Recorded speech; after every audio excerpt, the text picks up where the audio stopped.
It's the off season. Ladies and gentlemen, welcome to the off-season podcast. I'm getting good at the intro. The first two I kind of botched. I'm not gonna lie, but I've been getting more confident every single time I've gone, which is good. But today we have Riley Rose, a singer.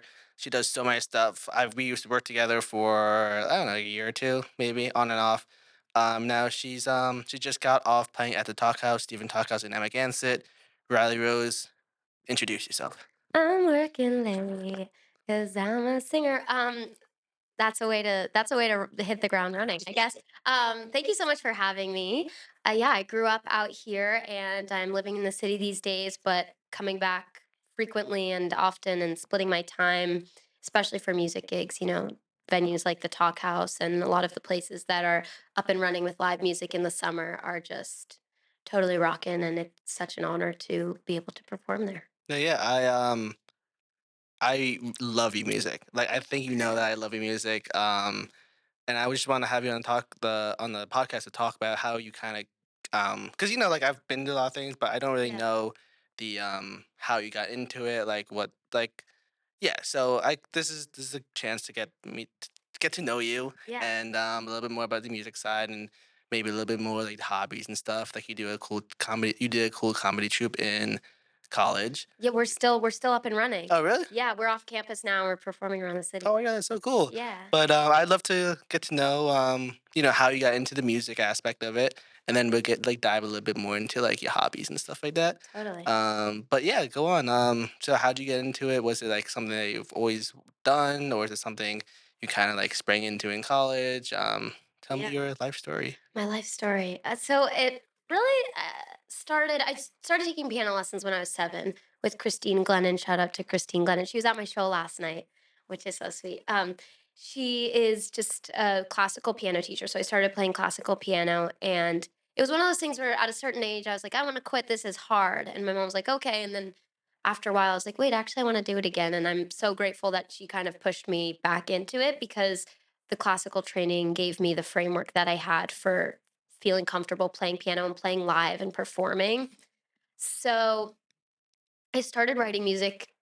I have songs that I wrote as a kid, but I started really writing music in high school, probably 11th grade, when you get to the age where you're like, I got to get out of this dumb town. So you write a song about it. Um, Have I heard that song? Is that any repertoire? Or is it something? old songs aren't really very much. I don't. Some of them are. They're so corny. I was also in an IB music class, and we had to write a song for that. So I wrote this like apocalypse song and made it on GarageBand. And that was the first time where I was like, I felt like I completed a song. And I was like, oh, that's how you do a song. You just write a verse and a chorus and a verse and a Mm, chorus, and then that's a song. yeah. Um, and I was like, whoa. So yeah, I think for me also, like, it's very lyrics forward. So I'm sort of, it begins as poetry in my journal, or I'll think of a concept for a song or a couplet of a rhyme or something like that. And then from there it kind of branches out. And I consider myself, I don't know if this will make sense, but more of a song. I pride myself most on my songwriting compared to my piano skills or even my voice.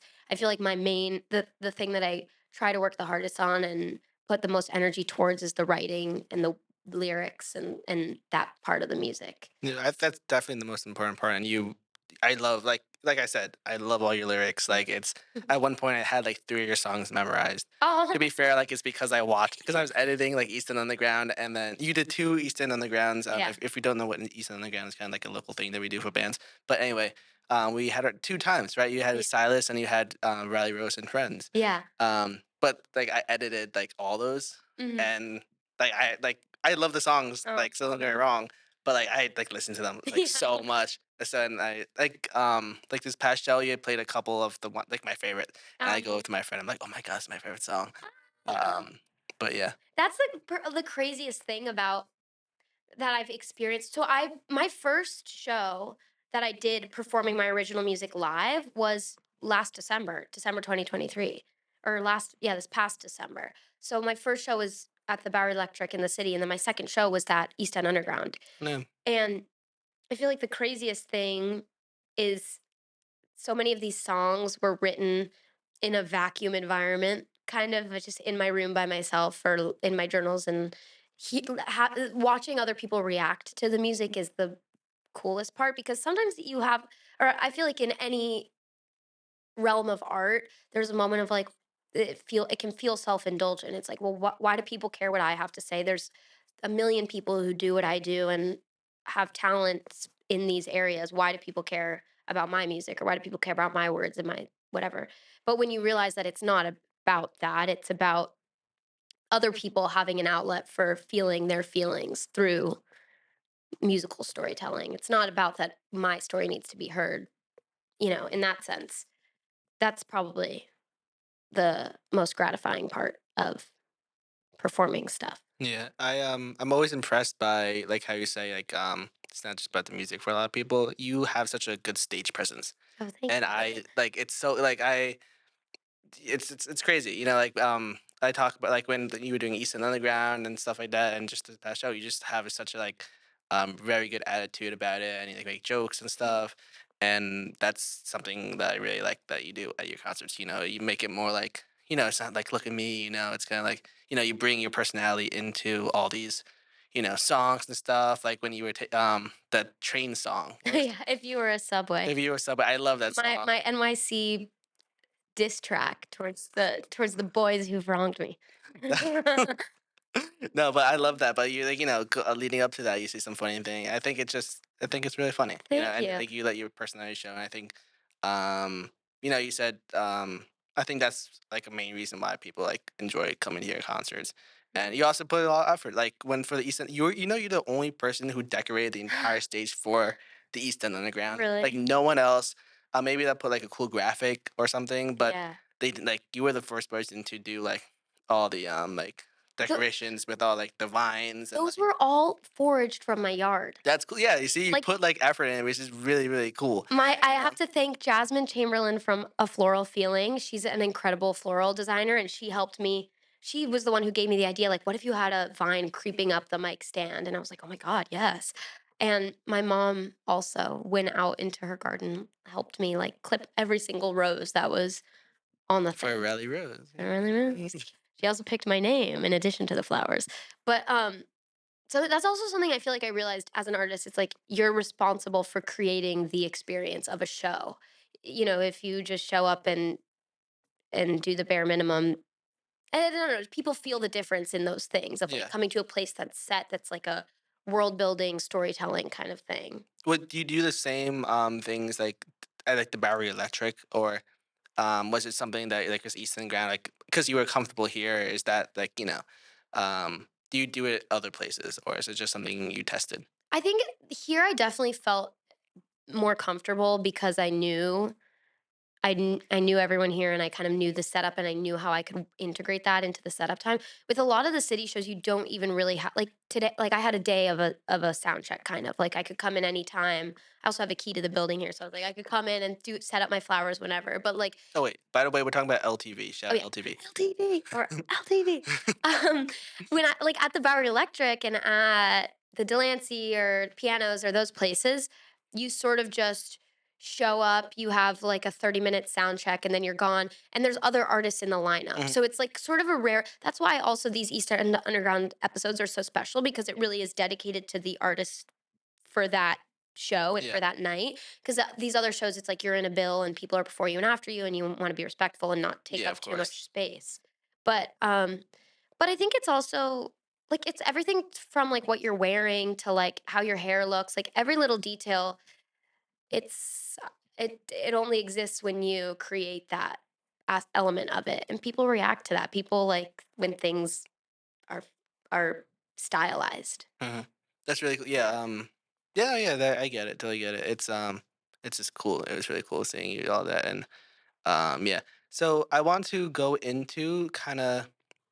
I know it's gonna be really, really hard. Yeah. Oh. But can you do like the top three songs and the Oh. like maybe like a process behind one of them, and like not have to get too far into an experience if it's like something bad or something but like kind of where the emotions come from like one of your favorite songs. Is your hope for like a genius lyrics, like sort of like mini breakdown of like what a song's about, or like more just like the story of writing it? The story of writing The it. story of writing it. Okay, let me think about that. Do you have a song that you wanna know about? Um, they were During Sky. I really like that one. Ah, And then there's there's one other one that I do not know the name of. I edited it is like it Is She, Does is She? she does she Is She, Does is She, she does Has she She? yeah Is She, Does She, Has She? It's called Is She, Does She, Has She? But, when I say it, Is She, yeah Does she She, Has does She? she. Is She, Does She, Has She? I'll start with Dirt and Sky. Dirt and Sky was I wrote it, and I always say this at the show, and I wonder when the joke will get old. Wrote it sitting on the dirt looking at the sky. But it's true. There was kind of a moment. There's this little like stone out the back of my house, and it has a great view of the moon. So I was just sitting there, and I actually just yesterday found the original piece of paper that I scratched out the lyrics for that on. So it started with lyrics, and I actually I think I was kind of like doing a like prayer meditation sort of thing. Sometimes when you're like just looking at the sky and the moon, you're like, I'm so small and there's so many other things that are more important than me. And I don't know, just having those big thoughts. And that song definitely came from a lot of big thoughts. And but you know, yeah, I just scribbled it. I just scribbled out different etchings of the lyrics, and then I really like finding either like a rhyme scheme or a structure, something that I'm playing on, like a game, I guess you would call it. Mhm. Like if I'm like, is she, does she, has she? The game is like, is she doing this? Does she do, like, it's kind of a straightforward game of like asking questions about her, but it's all things that we experienced in our relationship. Is someone here? That's Jim. Shout out Jim. Hi, Jim. Oh yeah, yeah. We're just doing a little podcast. Podcast. Yeah. Yeah. Awesome. That was Jim. For anyone that he's the gatekeeper of LTV. He's a legend. Jim. Do you know Jim? You work with Jim? I know Jim, but I don't know Jim very well, but I know Jim. Jim's really nice. Like he's always chill. He helps us with some shows sometimes, Yeah. and he gets like really into it. And Oh, it's like I'm like, damn, like well, here his you go, wife's Jim. the singer. Yes. Yeah. Yeah. I thought so. That was a question, but I said it really seriously. I meant like his wife's the singer, right? Yeah. But instead I said his This wife's one's the the singer. singer. um, Where were we? Dirt and Sky. Yeah. Yeah, so that song was yeah, so finding the game of the lyrics. So like is she, does she, has she, has that kind of straightforward game, and um just I guess I sort of had like a some sort of rhyme scheme in the lyrics or game in the lyrics that I just built off of. And then I do most of my writing really late at night, and my family doesn't like that when I'm home. But they let me do it my whole life growing up. Like my whole life I was allowed to like play late into the night, and I just was like, well, they sleep through it.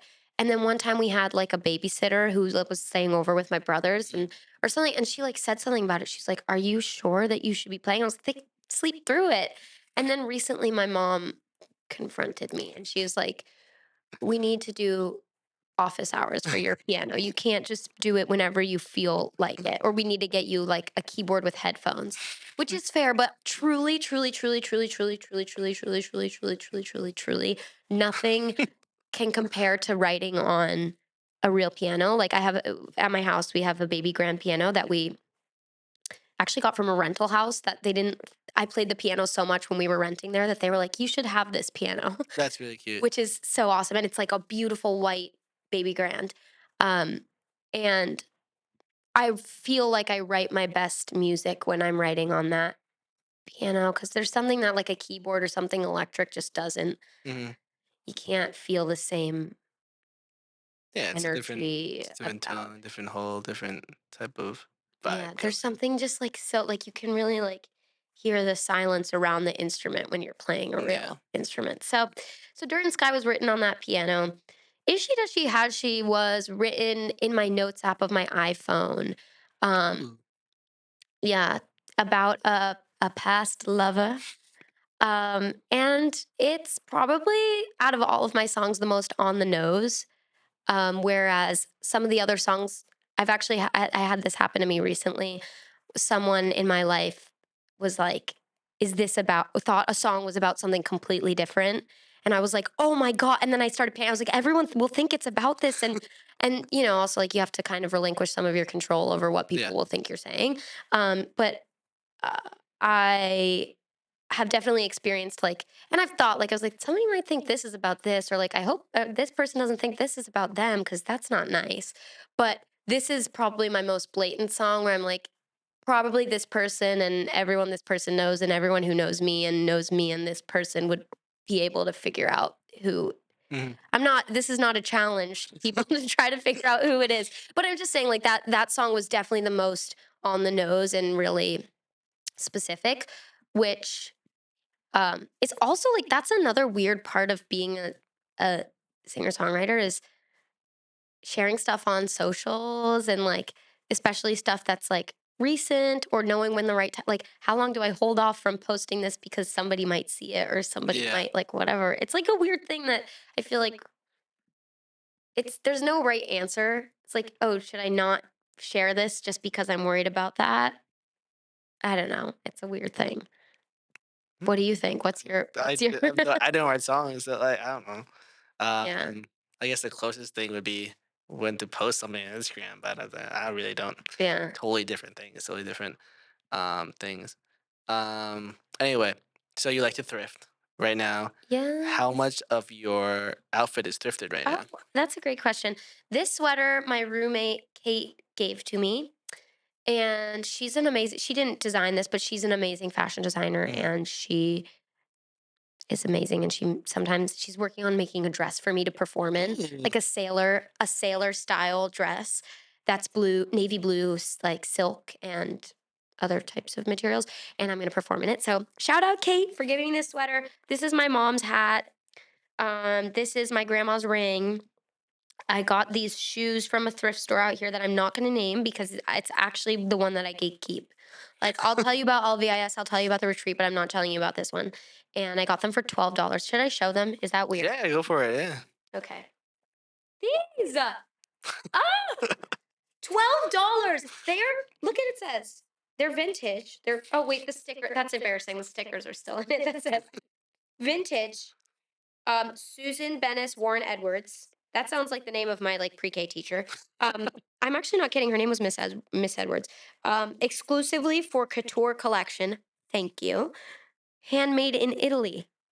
Thank you. Like, It's awesome. how could you compete with? What am I going to go to? Shoe in? What am I going to go to? Steve Madden? I don't give up. Get me that Susan Edwards. That's Like, hilarious.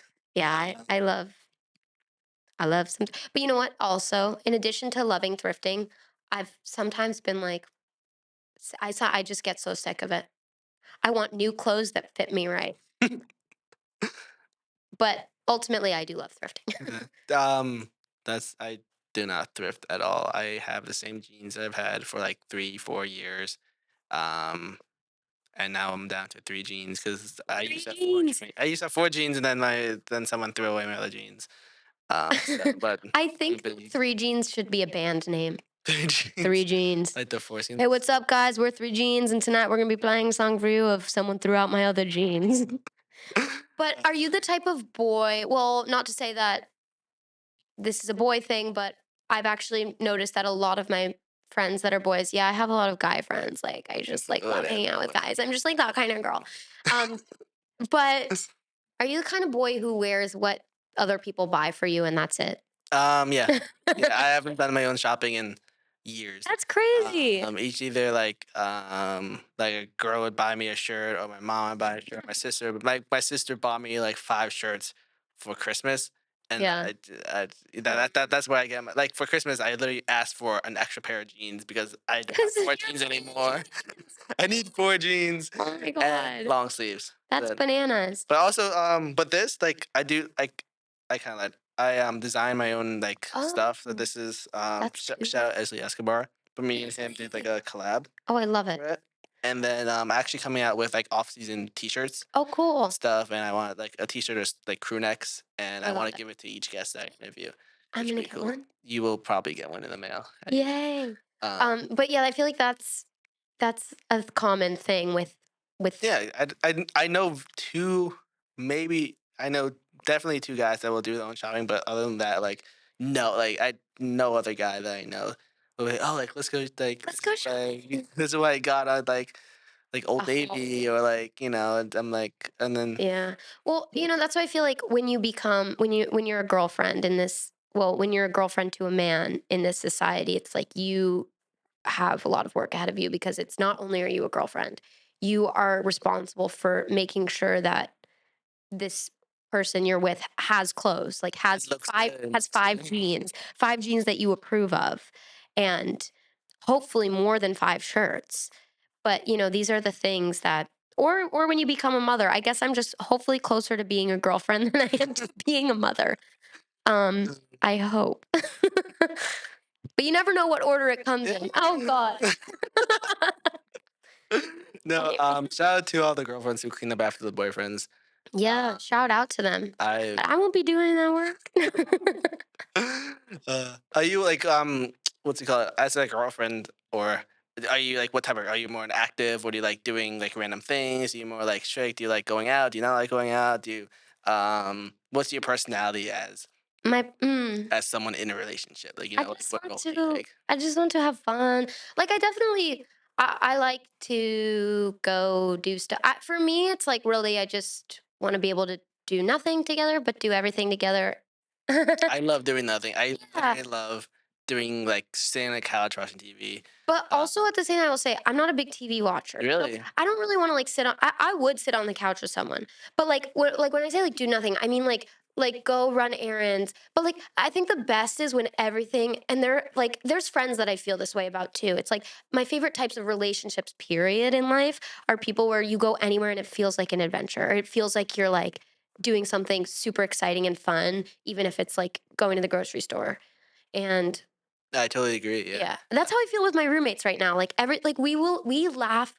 And not I don't know if this is gonna sound corny, but like we laugh so much and so hard. Like I seriously like we just come home and we like I don't know make memes of pictures from our camera roll and like make random like we have so many things that like we should make a dictionary of like the weird isms that we create That's like funny. words and then they're really smart clever girls so like we always are like trying to do callbacks for jokes, which for me is like the best when you like have a set structure or like even like the thing of like a game. Like there's like a joke and then like applying it to different situations or like something new happens and then you recall that joke from like a month ago or that like ism that we always say. So that's really fun for me. And I think honestly, it ties in really a lot with comedy. Like that's what comedy is. It's about kind of a game and expectation and delivery and things like that. And I think I just enjoy that in general in my music. I enjoy that in my relationships, and I enjoy that in comedy. Well, I definitely want to get into comedy, but before we get into it a little bit, Yeah. can you tell me anything that you have planned for the future of Riley Rose, the singer? Do you have Yes. any songs coming out on iTunes? Do you have songs out on iTunes? Your album release? You just like right now you're just doing like the like a little tour circuit. Like tell me what you have in store that you can. So what's coming up? I have opening for my friend Wormcatcher. Oh, I remember. She was good. I She's like great. she looks like she has a vibe. She's such a vibe, and she writes such beautiful music. And she has an EP release show on December 4th at the Bowery Electric. At I think I go on at 7 p.m. and she goes on at 7:30. I don't know. I'll have to check on the time. I'm pretty sure it's 7 p.m. If also the link is in my bio. I'm on Instagram at Riley Rose. So that show's in the city, and then I have a few gigs out here. One of them is at the church in Sag Harbor. They're doing a holiday cocktail party and having each a bunch of singer-songwriters out here or musicians sing a holiday song. So that's December 13th. I'll have to get back on the time. I am performing at the Green Room in Sag Oh, Harbor that's a nice one. on December 26th, the day after Christmas, with Lola Lama, who is an incredible actress, musician, and she's a lead singer in the Cherry Bombs. And I potentially have a New Year's gig as well.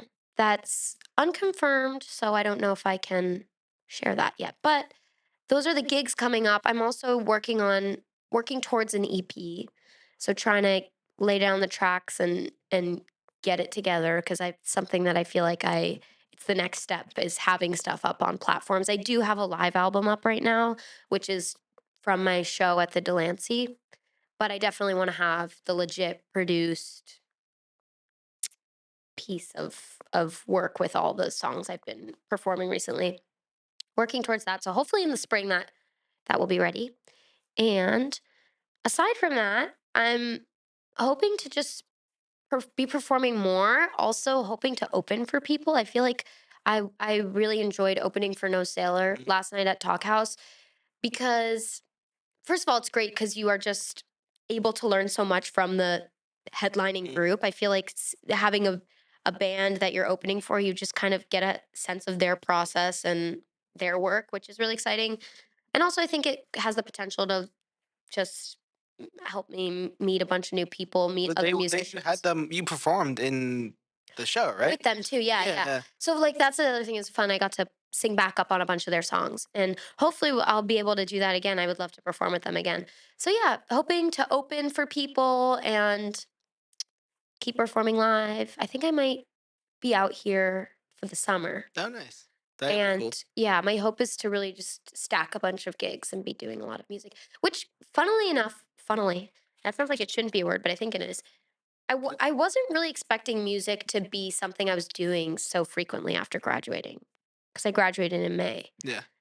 And music was something that I always like did and wrote and I started performing in December and I guess I didn't really expect for it to be take such a front center role in my situation, but I'm grateful and I love it. Nice. And I'm chasing that. Are you doing anything other than singing in the city? Yeah, so the comedy troupe, Okay. where we've been writing and performing a lot.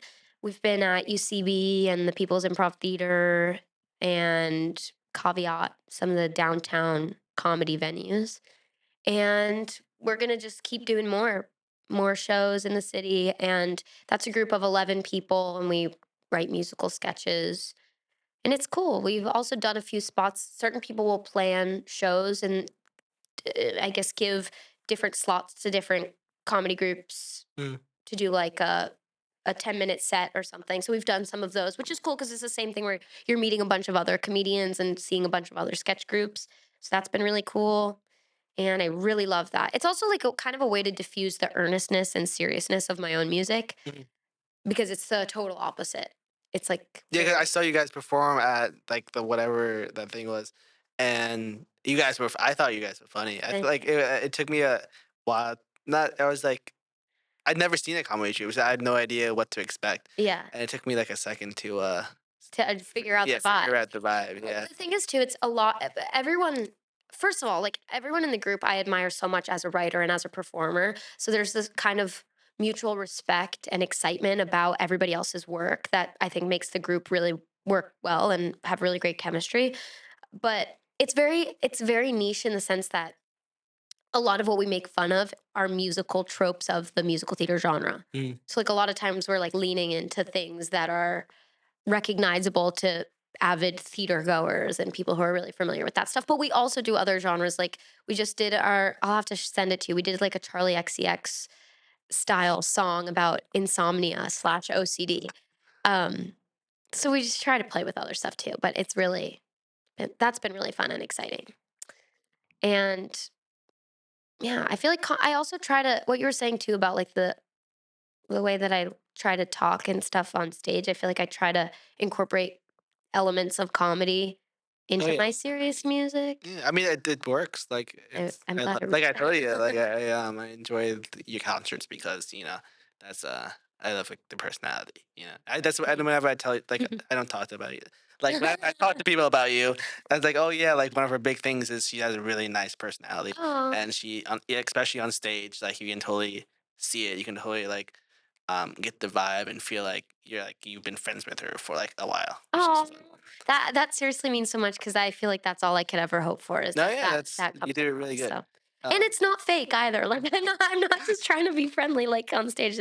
I really love like I don't know, trying to connect with people. I do too. I'm very I'm like one of those people who like, oh, like I'll like meet somebody and be like, hey, like you want to come over to my house? Like literally the Yeah. day that I meet them. Like a lot of my friends I've met out here, is because like I've met them and be like, hey, like you want to come back to my house and like chill or whatever. They'd be like, yeah, sure, why not? And that's how I could like meet a lot of people out here, during the off season. It's just like being very friendly. Yeah. Well, It's I've also oh, sorry, were you? no, no, go for it. I was just gonna say something I've realized, even aside from music, but it applies to everything, but just with friendships, especially when I moved to the city, because it can be hard to meet people there if you're not in a school or Mhm. in a workplace or in a particular structure, which I was, which helped. Like, honestly, a lot of the people I met were from NYU. But what I started to realize was that if you're not seeking out your friendships and putting in maybe even more effort than the other person at some points or at all points, not that any friendship should really be that imbalanced, but if you're not picking your friends, then people are just happening to you. And that's again like with everything, and it applies to music. It's like if you're not going out and saying, I like you and I want to be friends with you and I'm going to make an effort to like invite you over, make an effort to get coffee with you or like make those first steps. Mhm. Even though sometimes it can feel weird pursuing someone in any set, like in dating, but also like pursuing someone as a friend, like having a friend crush on someone or being like, I want to be friends with you. And so I'm gonna like go out of my way to like make that clear. Like it can feel like embarrassing or it can feel like imbalanced. But if you're not doing that, then the people that are falling into your life are just like happening to you and you don't really have control over it. So I think it's a great thing to be like meeting people like that and being friendly and just having people come over. Mm. No, I love that. I love that perspective. I'm very much like that. Like Yeah. I'll 100% like annoy people in a good way, but Yeah. sometimes annoying. But like a lot of them turn out to be really good friends. Yeah, exactly. And I think also it's like there's nothing embarrassing about wanting something. No, I not feel at like all. that's like also I don't know where that comes from, but like I feel like a lot of people, I don't know if it's maybe even like hyper awareness because of certain like social media things and Um, like I don't even know if it has anything to do with that, but I feel like people are sometimes embarrassed. Yeah, I don't even know if it has to do with like social media stuff, but just like our general age no, I group. think it is. Yeah, There's like a sense of like embarrassment of wanting something openly or like wanting to pursue something yeah. and like Well, one of my best friends. Have you met my friend group? No, no, no. maybe. No, no. One of my best friends. His name's Abby. Shout out Abby. He what's it called? Like he's like one of my best friends right now. He kind of just freshman year. Everyone wait for fall break. Fall break's like 3 days. Mm, You get off like Thursday, Friday, and then Saturday, Sunday. You come back. yeah. But everyone like freshman year, everyone goes back to their home. Mhm. But I had met him through a mutual friend on Snapchat. So like someone was like, "Hey, like this guy does video. He does singing too. You might want to like hit him up for a music video." And like you were saying, like pursuing friendships, like he saw that I was here, and he had never like contacted me otherwise. He's like, "Hey, like I'm here for like the break. I have none of my friends are here. Like, can I come hang out with you?" And I was so happy because I was kind of looking for other people to do it, and then that kind of turned into like a lifelong friendship. Yeah. You know, and like that entire weekend he hung out with like we went to Cornell, we went to the parties at Cornell. We just chill in my room playing Minecraft with like two or three other people, and like now he's like because of that him being I want to like meet someone new um, now he is.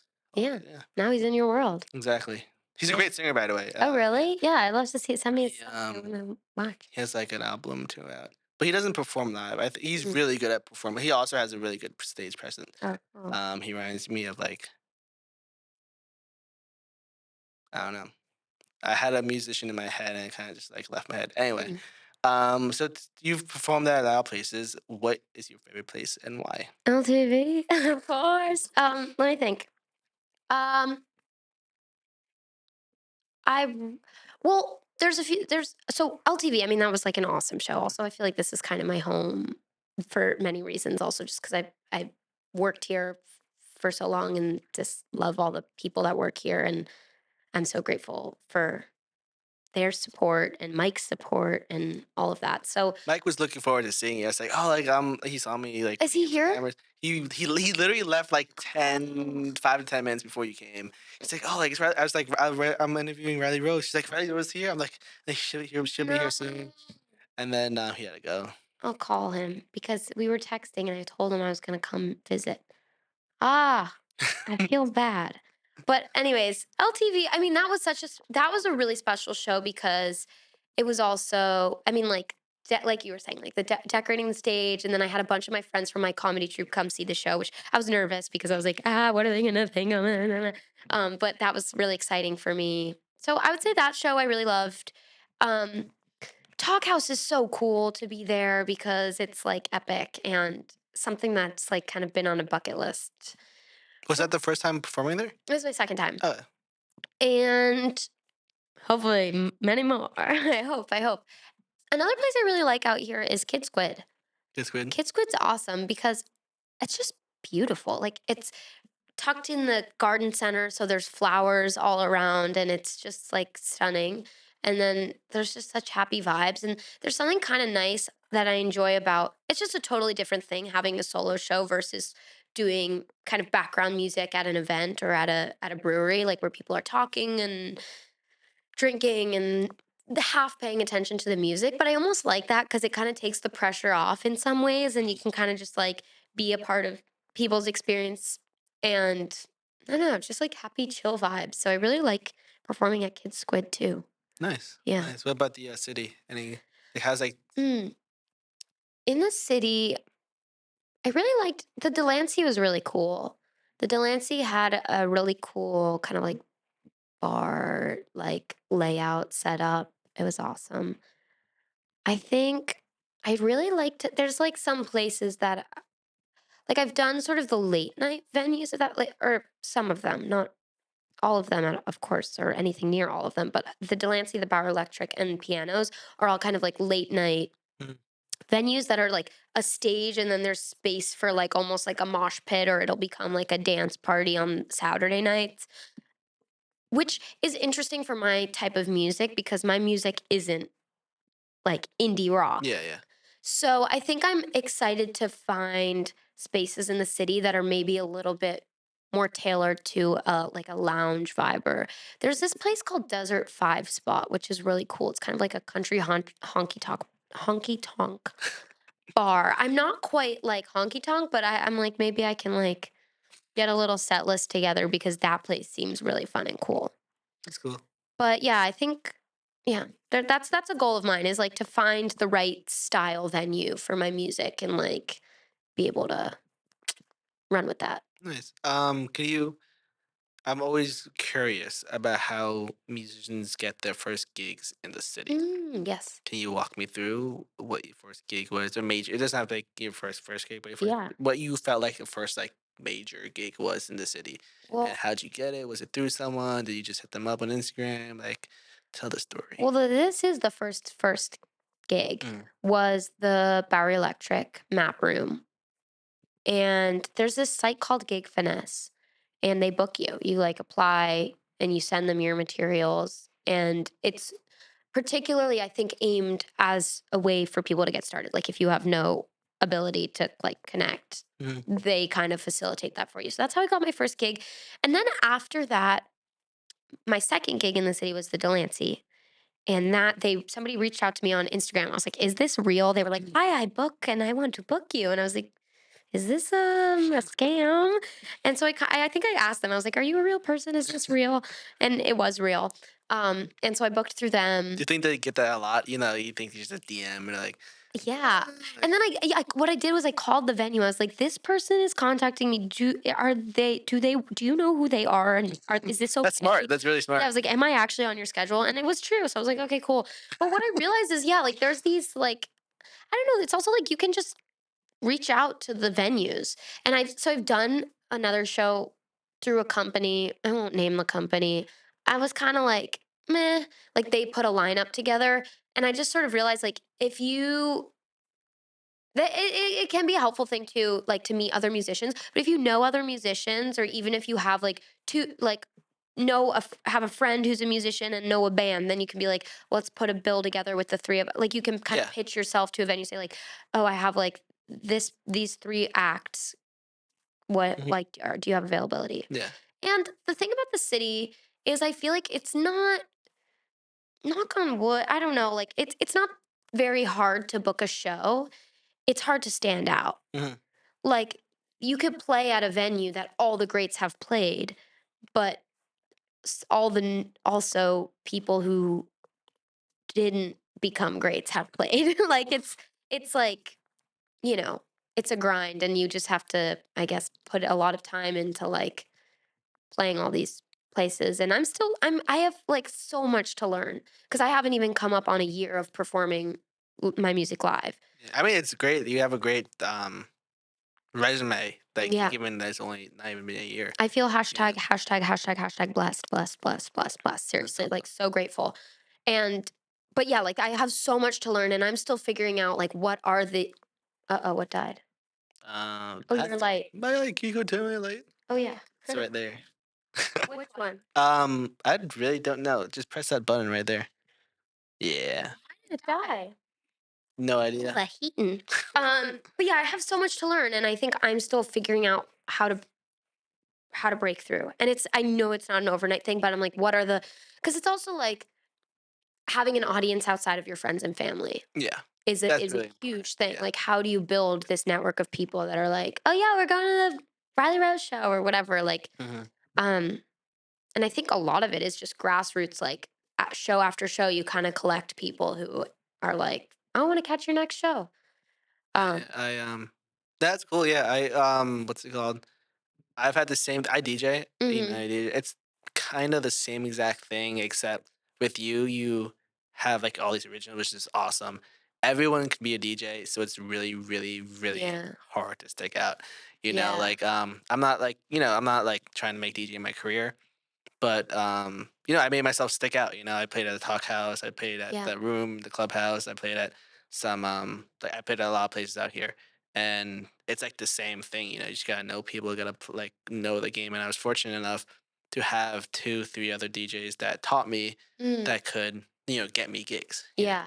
I think also like out here working in the scene of audio visual stuff, like you get to know a lot of people. Yeah, it's fun. Yeah. It's really Like I fun. think even like for my show at LTV, like it and even working here, like I've been able to go to shows and work on shows and meet people who have shows like talk shows here or all sorts of things that I feel very grateful for and things that like I have access to that are because I have that period of working here and Yeah, understand like, I don't know, just like could work because if you can like work a camera, you can kind of go into any industry or space and because everybody yeah, needs everyone needs it. content. Yeah, So it's a good tool, yeah. skill to have. Especially out here, everyone's like knows everybody, Yeah. and I'm getting more well known for like my photo and video business and stuff, Yeah. Yeah. which is Yeah. really nice. Um, can we talk about the gumball that you have on the table? Oh, yeah. Wait, can people see what I've been like touching something this whole time. I'm sure it's so distracting. Oh no. I've been playing with this clip really. I've been pinching my finger in it. I've been fondling it. It's not right. It's not right. So this though, I pulled out of my jacket. Oh, it's a little bruised here. It's a hubble bubble double bubble original gumball in color navy blue. And It looks purple. yeah, wait, what's that color that's like a blue that's like like a royal blue or something? Uh, A royal blue, like um, um, a deep. lapis? No, Oh, that's a lapis stone. lazuli. Yeah, yeah, That's a yeah. stone. But this looks like that, doesn't it? Here, let me see it. A royal bowling. Um, That looks like lapis lazuli to yeah, me. like Minecraft. Oh, You play Minecraft? with my little brother sometimes. Creative mode only because I always die really fast. But basically, I had that gumball. Lord knows how long I've had this gumball in there because I haven't worn this jacket in years because the pocket broke. And so I was like, but it's a damn good jacket. So I put it on today. And then I like found this and I was like, You what? found it in the pocket? Yeah. But also, this is a very, like, this is something where you shouldn't eat anything out of this pocket because, again, thrifted. Like, I'm sure there was some old man whose dandruff is like Oh, piling up in the pockets. And so I will not be eating this. No, I'm kidding. I'm not going to eat this. But I just was like, wow, treasure, treasure. Do you do this where you leave money in pockets of things on purpose because you want to find it later? if I do that, my mom will take my money. Oh, My mom will like that's n my mom like uh, you know, when I put things in my like pockets or whatever. Like and keeps it? yeah, I mean it's not like it's like 5, 10 bucks, Well, but I do it, and it's all fun and well until because oh, what the? It's all fun and well until you put it in the washer dryer, and then you have a really clean and flimsy dollar. yeah. Well, sometimes you're not really supposed to do this, but sometimes I'll get like a check and I Yeah. won't cash it until like I get Oh another yeah, check, which you're not really I do supposed to that. do because like not supposed to do that I'm because like weird about um money.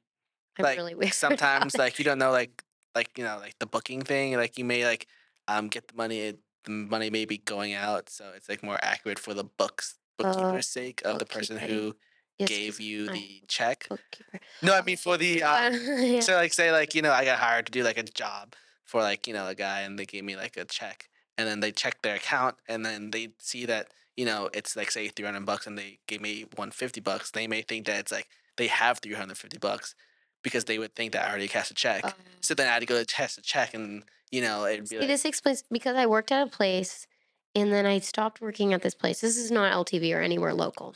This is in the city. I worked at a place and I stopped working at the place.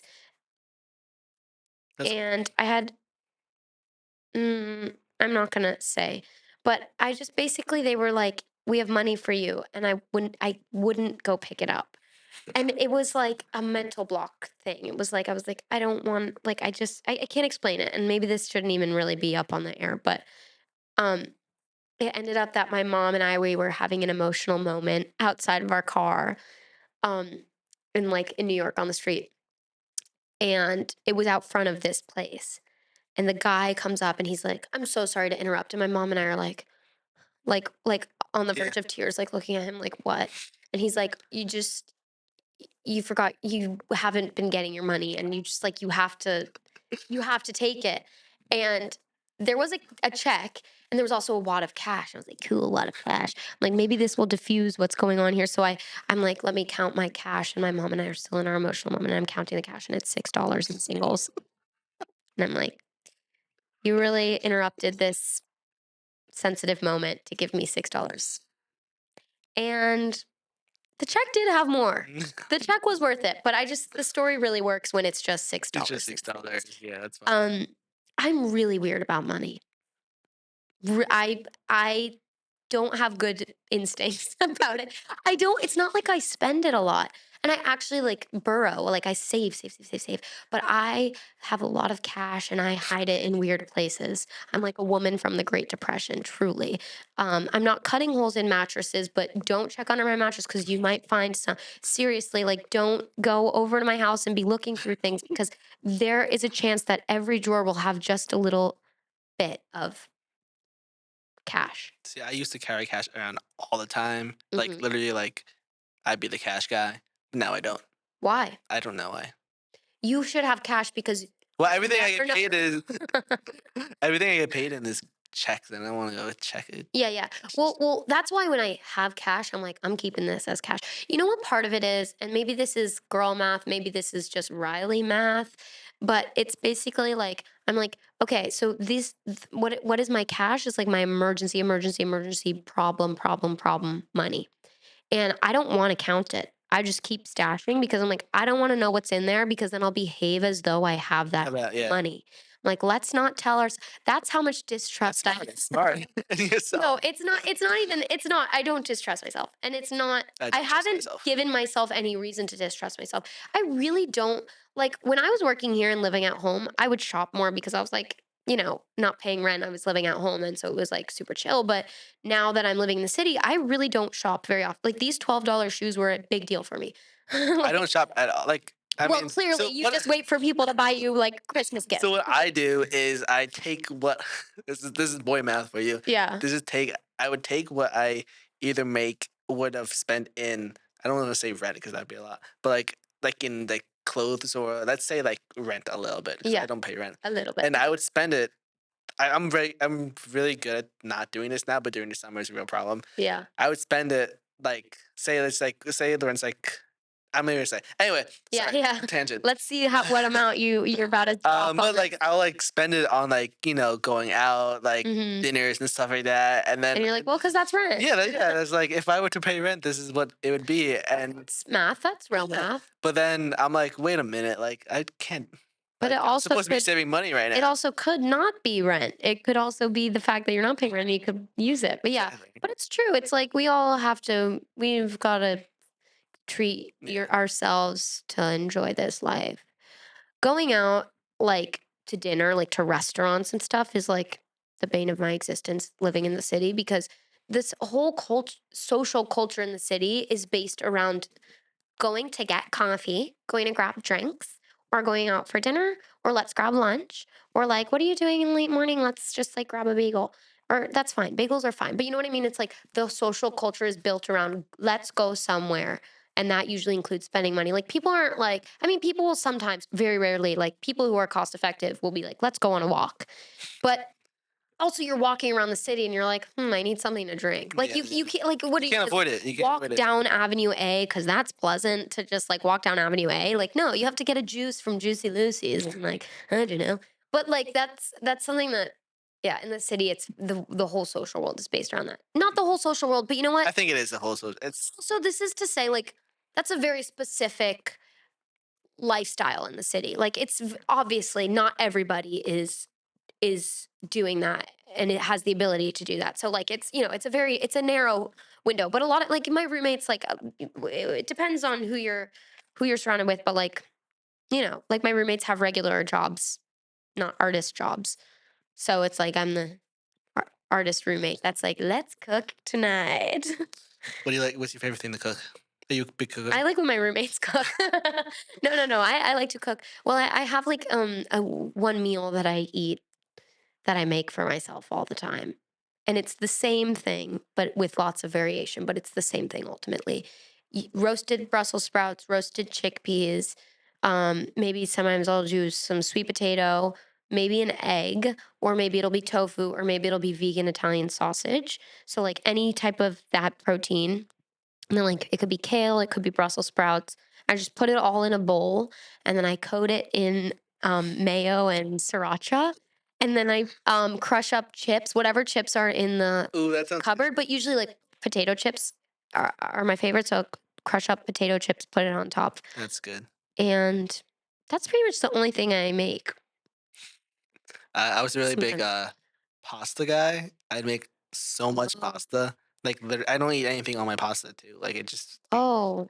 I just make That's pasta and what my maybe brother egg, but likes, my little brother. it's like literally just plain pasta, and I survived. And when I was And I living survived. when I was living in California, like you'd go down to like the food for less, Erewhon. so food for less, and like it'd be a bag of pasta like yay big for like $1, I'll say this pasta is affordable. and rice. Sometimes it's down to the cents. And I didn't even know they still sold things for cents. Pasta is so good, but But then I blew all my money in California, so that's a whole different thing. um, Anyway, I think we are. no, don't say it's so. I don't want it to be over. Yeah, I know. I love having a microphone. It's so I love fun. hearing my own voice. That's what, Oh, like tell me it's. about it. Why do you think I sing for a living? I love hearing my own voice. Anyway, thank you for coming, Riley Rose, the artist, the comedy gal, whatever, the fashionista, the thrifting Oh, goddess. stop. I try. I Um, try. thanks for watching. Thanks for watching. And if you want to follow me on Instagram at Reilly Rose, Reilly, like the O'Reilly Auto Parts, but no O and no auto parts. Is that bad for like monetizing or something? No, Are you monetizing? I don't. I thought that was hilarious when you said that at your concert yesterday. By the Yeah. way, I was like, "Oh my god, that's hilarious." Sometimes I like, wait, I don't know if this has to go Did in you the just come up with episode. that? Well, yeah, like I've been saying it through the years. Like some of the stuff that I use, Oh, I'm like, oh, oh. O'Reilly's Auto Parts. Parts. But like some of the stuff, like the jokes that I say, like on stage or that I say before a song, are things that I tell. My comedic narratives are shaped by the stories that I tell Mhm. people in my day to day life. And then I was like, oh, you can tell those on stage, and all of a sudden it's kind of a form of stand up comedy. And so I'm like, when do these get old? Like, can I say the O'Reilly thing every time? Or like, does that work for a brief period of time? Then you got to pivot. You got to keep the material fresh. So I have to find, or I could be like, I'm like Riley Rose, the Forever 21 makeup brand, except I spell my name right. And I'm not all about appearances. Something like that. Do you know about I Riley Rose? That no. brand? It's a cool name. It's a very cool name. Thank you. My mom really, she did me a solid with that. Mm. Do you want to know where my name came from really quick? Yeah, sure. Before we go, one last fact. My name, Riley, is my mom's maiden name. So all of my family members, like my grandma and grandpa, were Marilyn and Ed Riley, spelled this way. So I would go to their house and my name would be on the door. It would say Riley, and I'd be like, that's because I'm the favorite grandchild. And Rose, because my great grandma's name was Rita Rose, and she got the RR double. Mhm. What do you call that? Not alliteration. She has an alliteration, and so I have the alliteration of Riley Rose, Rita Rose, Riley, Christina Riley. So that's where my name comes from, Awesome. and I'm very proud of it because I love my family and I love my grandma and my grandpa, and I miss them. Love you guys, miss you so much. Okay. Well, that's awesome. Little tangent, but thank you for Yeah, coming. thank you for having me. Follow her on Instagram. Say the Instagram one more time. Riley Rose, and the TikTok is Riley Rose Music. Okay, thank you. Thank you. You can cut out whatever. Whenever wants. It's the off season.